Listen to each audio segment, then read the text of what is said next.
Halo semua, perkenalkan nama saya Audina Renata, kelas 12 MIPA 4, SMA Negeri 3, Kabupaten Tangerang.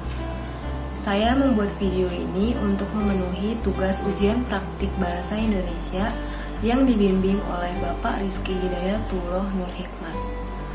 Sesuai dengan judulnya, saya akan membahas mengenai netizen Indonesia yang disebut paling tidak sopan di Asia Tenggara.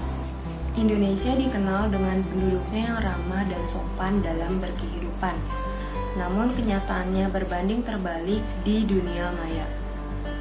Netizen Indonesia menempati peringkat terbawah dalam laporan riset Microsoft 2020 Digital Civility Index atau DCI. Digital Civility Index atau DCI merupakan survei tahunan dari Microsoft yang ditujukan untuk mempromosikan interaksi online yang lebih sehat, lebih aman, dan lebih saling menghormati di antara semua orang. Dalam survei ini, Microsoft menanyakan ribuan responden usia dewasa dan remaja dari puluhan negara tentang keterpaparan mereka terhadap 21 risiko online yang terbagi dalam 4 kategori, yaitu perilaku, seksual, reputasi, dan pribadi.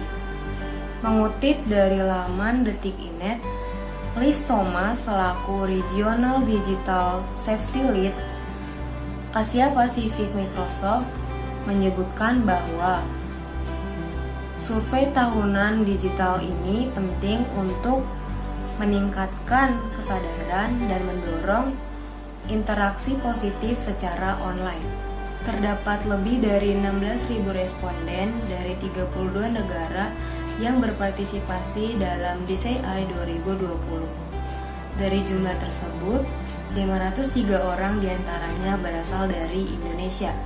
Penelitian ini dilakukan dari bulan April hingga Mei 2020. Sistem penilaian berkisar dari skala 0 hingga 100, dengan skor yang lebih rendah mencerminkan paparan risiko online yang lebih rendah sehingga menghasilkan tingkat kesopanan online yang lebih tinggi.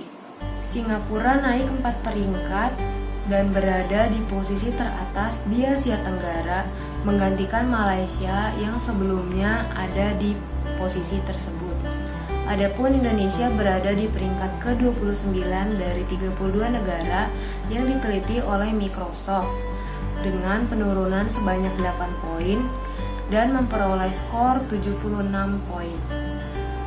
Kemerosotan kesopanan netizen negara kita sepenuhnya didorong oleh netizen dewasa yang bertambah tidak sopan sebanyak 16 poin.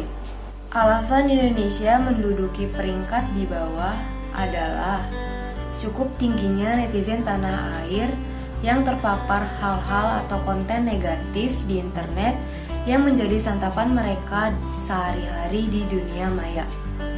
Hal ini tentu menjadi peringatan bagi Indonesia agar dapat lebih bijak dalam bersosial media. Beberapa cara yang dapat dilakukan untuk menjadi pengguna yang baik yaitu: pertama, berhati-hati. Kita harus pandai memilah informasi yang kita dapat di sosial media. Jangan sampai kita menjadi penerima berita hoaks maupun penyebar berita hoaks yang malah membuat orang lain percaya akan berita yang tidak benar tersebut. Yang kedua, yang masih berkaitan dengan yang pertama, yaitu mengontrol diri. Apabila kita melihat ujaran yang menuai kebencian, jangan mudah naik pitam dan malah ikut-ikutan sehingga membuat situasi semakin panas. Kendalikan emosi dan tetap menjadi pengguna yang mampu mengambil hal positif dalam bersosial media. Yang ketiga yaitu menjaga etika. Etika dalam berinternet hampir sama seperti beretika offline. Hindari tindakan membuli karena kita tidak pernah tahu kondisi psikis seseorang. Gunakanlah kata-kata yang lebih sopan dalam berpendapat ketimbang memberikan komentar negatif. Jadikanlah sosial media sebagai platform untuk menyalurkan ide kreatif, berapresiasi, mencari informasi, dan sebagai media hiburan. Jangan sampai kita memberikan pengaruh buruk dalam berinteraksi di sosial media. Sekian video yang dapat saya sampaikan, semoga video ini bermanfaat. Terima kasih.